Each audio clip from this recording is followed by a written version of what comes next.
За дөнгөж сая шүүхийн сахилгын хороо руу ороод гараад ирлээ. Тэгээд уулз хум маань байхгүй цайны цагийг гарсан байна. За өмгөөлөгч бидний хувьд бол шүүгчд хариуцлага тооцоолох, сахилгын арга хэмжээ ахуулах, шүүгчийг огцруулах нь бидний ажил биш байхгүй юу? Хэрэгээ түргэн шуурхай үнэн зөвөр шийдвэрлэх нь бидний зорилго шүү дээ. Хэрэг хянаа шийдвэрлэх ажиллагаа хуулийн дагуу явахгүй. За алдаа гаргаж байгаа учраас бид нар тухайн хэргийг шударгаар шийдэх эргэлзээ үүсчэнэ гэж үзэж шүүгчээс татгалзах, за алдаа гаргасан үйлдэлд нь хариуцлага тооцоолохоор хандаж байгаа байхгүй. Энд чинь бол маш их цаг хугацаа алдсан. Ер нь бол бидний зорилго биш байхгүй. Тухайлбал би иргэний шүүхтээр нэг хэрэгт өмгөөлөгчөөр оролцож байна. За тэр ямар хэрэг гэхээр газар дээр ах トゥ хоёр баахан гараж бариад түрээсэлсэн.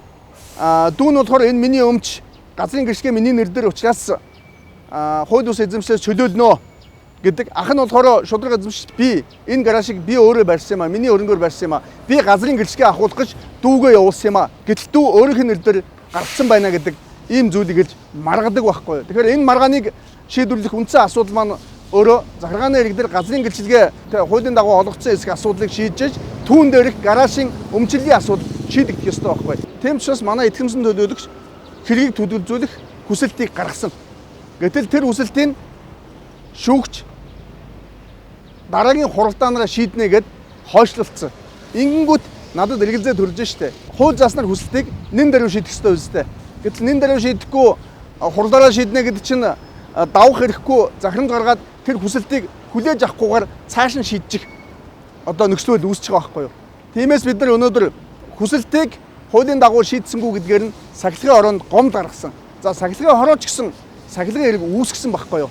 Ингээд сахилгын хэрэг үүсгэнгүүт нь бид нар яасан гэхээр за нэгэнт энэ хүн анханасаа төдгөлзүүлэх хүсэлт өгч яхад уг хүсэлтийг бидний бодлоор хуулийн хугацаанд нь шийдээгүй. Хоёрдугаарт нь энэн дээр нь гомд гаргаад сахилгын хэрэг өөр дээр нь үүсгэсэн. Энэ тохиолдолд энэ шүүгч шударгаар шийдэх үү гэдэг дээр бидэнд эргэлзээ байгаа учраас шүүгчээс татгалзах хүсэлтийг өгсөн. Гэтэл энэ хүсэлтийг ерөнхий шүүгч хангаагүй. Эн чинь өөрөө ахаал маргаан үүсгэн. Эндээ сахилгын хороо бидэнд ямар хариу өгөхөөс үл хамааран давж залтах, дээд шүүх гээд явах байхгүй. Нөгөө хэрэг шийдэгдэхгүй өчнөө удагдах нь байна штэ. Тэгээ бид нар шүүх хуралдаанд өнөө өглөө очиж орлоо.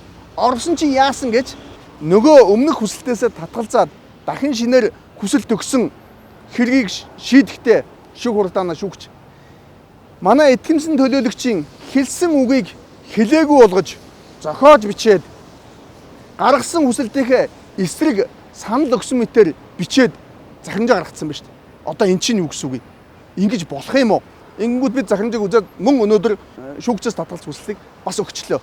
Өмнөхдөр нь ерөнхий шүүгч хангасангүй. Одоо яах нь бид нар харна. Өөрөөр хэлбэл хэлээгүй зүйлийг хэлсэн болгоод гаргасан хүсэлтийнхээ эсрэг ярьсан болгоод зохиож бичээд захирамж гаргаж байгаа асуудал нь өөрөө би бол нөгөө хэргийг шударгаар шийдэх үндслэл бүхий эргэлзээ энд байна гэж харж байгаа байхгүй юу. Тийм учраас бид нар өнөөдөр ахаад сахилгын хороонд гомдол өгнө. Инхээр эн чинь юу болж байгаа гэхээр өмнөх фактын асуудал шийдэгдээгүй. Шийдэгднэгээ давах хяналтын шат хичнээн хугацаа орох юм бүүмэд. Хоёрт гаргасан энэ алдаан дээр нь буюу бид гомдол өгнө. Энэ ахаад аль талдаа шийдэгдээс үл хамааран аль нэг талд авсарвал нөгөө дав залтах дээж өгөх гээд явна шүү дээ. Инхээр нөгөө хэргийн хугацаа чинь талигаад өгч байгаа үстэй. Нөгөө хэрэг үндсэн хэрэгээ биш шүүгчд хариуцлага оногдуулах асуудлыг бид нар хөөцөлдөд яваад эхэлж байгаа. Нэгэнт шүүгч тухайн хэрэгт ямар нэгэн ашиг сонирхлын зөрчилгүй ажлаа яагаад цалингаа авчил байгаа юм бол өөрөөс нь татгалзах юм бол өөрөө татгалзах хэрэгтэй шүү дээ. Тэгэл дараагийн шүүгч хийдэл явна шүү дээ. Тэгэхгүй бол өнөөдөр ингээд цаг хугацаанд ингээд маш их цаг алдаж байгаа. Ер нь Монгол улс чинь хариуцлага хэрэгтэй шүү дээ. Эрүүгийн хэрэг дээр оролцогчид худал мэдүүлэг өгөх юм бол эрүүгийн хариуцлага үлээнэг айл заасан байдаг. Өмгөөлөгч гэр шинжээч оролцогчид худал мэдүүлэг өгөх юм бол эрүүгийн хариуцлага үлээнэг айл заасан байдаг. Иргэний хэрэг дээрэлцсэн оролцогчид иргэний хэрэг нь нотхоронтыг хурамчаар бүрдүүлэх юм бол эрүүгийн хариуцлага үлээнэгээд заацал байдаг. Шүүгч энэ хэлээгүй зүйлийг хэлсэн мэтээр гаргасан хүсэлтийнхээ эсрэг тайлбар өгсөн мэтээр илт худал бичсэн энэ үйлдэл ямар хариуцлага хүлээх юм? Энийг бид нар бол тусал явна гэж бодож байгаа. Цаашлах юм бол шүүгчийн туслах нь хүртэл худал хэлж байна. Тухайлбал энэ хэрэг дээр шүүхийн туслах гэрчиг дуудахтаа шүүх хуралдааны товыг зөрүүлж хэлсэн. Энэ талаар шүүгч нь шүүх хуралдаанаар шүүхийн туслахаа дуудаад асуухаар би хэлсэн штэ гэсэнгүү гэж тайлбарж байгаа байхгүй.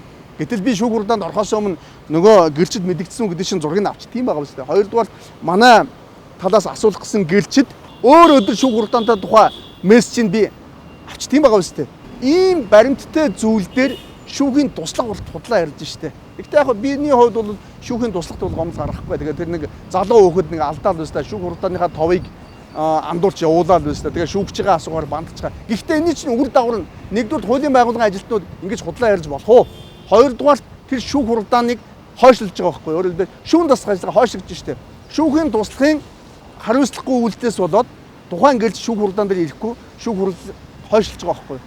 Гэх мэтлэнгийн ингээд өнөөдөр бол хариуцлага ярих зүйлүүд бол маш их байна. Ер нь бол чинь эрүүгийн ирэг дээр сэжиглэгдэн шалгагдаж байгаа этгээд би чамаар мөрдүүлэхгүй. Би энэ прокурорыг хяналт тавиулахгүй гэж болохгүй байхгүй юу? Болохгүй. Харин шүүгчээс татгалзах хэрэгтэй. Иргэний захиргааны бүгд ижилхэн. Энэ ямар учиртай юм бэ гэхээр шүүгч аливаа хэрэг маргааны шийдэхдээ зөвхөн нотлох баримтад үндэслэж шийдвэр гаргах хэрэгтэй байхгүй юу? Тийм ч учраас хэрэг маргааныг шүүж байгаа юм. Шүүж байгаа учраас түүнийг шүүгч гэж байгаа юм. Хийж байгаа үйл ажиллагааг нь шүүн дасгах үйл ажиллагаа гэж байгаа байхгүй. Тиймээс хэргийн оролцогчид шүүгчийг энэ хэргийг шударга шийдэх чинь эргэлзэж байна гэдээ татгалзсгаа бол шүүгч ер нь өөрөө л татгалздаг баймаар юм байгаа шүү дээ. Энэ эрх зүйн соёл бид нэр суралцмаар юм байгаа юм.